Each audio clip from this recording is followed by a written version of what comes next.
एक बार एक राज्य में एक बात मशहूर हो चली थी।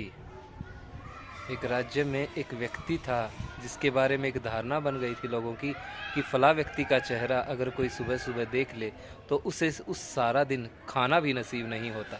जब ये बात राजा के कानों में पहुंची तो राजा ने उस व्यक्ति को अपने दरबार में बुलाया सुबह सुबह और उसका चेहरा देखकर उसे वापस भेज दिया। उसी दिन राजा इतना व्यस्त हो गया कि दिन भर उन्हें भोजन करने का समय ही नहीं मिला। पूरे दिन भोजन न मिलने से राजा अति गुस्से में हो गया और उसने उस व्यक्ति को फांसी की सज़ा सुना दी।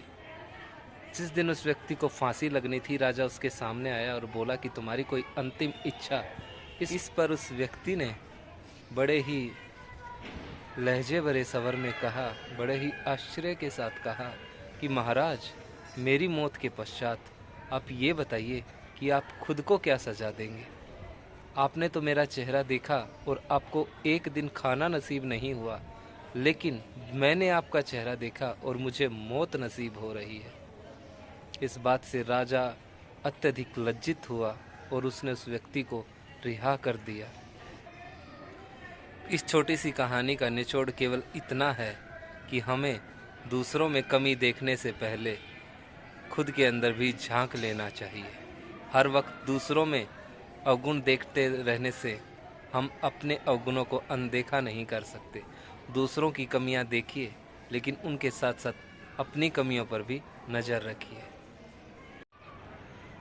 बचपन से ही हमने अपने आप को इस कदर बांध लिया है कि हम खुशियों के बिना जी ही नहीं सकते, और खुशियां हैं कि जो हमसे पल पल दूर जाने के बहाने ढूंढती रहती हैं, और एक गम ही हमारे ऐसे यार हैं जो कभी हमसे दूर नहीं जाते, हमारा साथ नहीं छोड़ते, और उन्हीं गमों से हम अपना पीछा छुड़ाने के लिए दौड़ते रहते हैं। जबकि खुशी बेवफा है और गम ही हमारे सच्चे साथी हैं।